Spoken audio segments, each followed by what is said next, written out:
اعوذ باللہ من الشیطان الرجیم، بسم اللہ الرحمن الرحیم۔ تنگ دستی کو دور کرنے والا قرآنی سورہ۔ مولا کائنات حضرت علی ابن ابی طالب علیہ السلام فرماتے ہیں کہ جب بھی آپ گھر میں داخل ہوں تو سب سے پہلے آپ گھر والوں پر سلام کریں، اور اگر گھر میں کوئی بھی نہ ہو تو پھر بھی جو ہے وہ آپ گھر میں داخل ہوتے ہوئے سلام کریں، اور اس کے بعد سورہ اخلاص یعنی سورہ توحید قل هو اللہ احد کی تلاوت کریں۔ تو خالق کائنات اس چھوٹی سی سورہ کے صدقے میں آپ کے گھر میں تنگ دستی کو دور کرے گا، آپ کے کاروبار میں اضافہ ہوگا، اور پروردگار آپ کے گھر میں رحمت نازل فرمائے گا۔ لہذا زندگی کا ایک معمول بنا لیں، عادت بنا لیں۔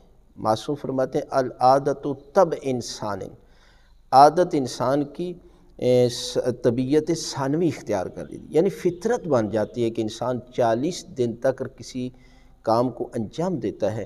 لہذا آپ آج سے عادت بنا لیں، گھر میں جب بھی داخل ہوں سلام کریں اور سورہ اخلاص کی تلاوت کریں، تو پروردگار آپ کی تنگ دستی کو دور کرے گا اور آپ کے گھر میں رحمت نازل فرمائے گا۔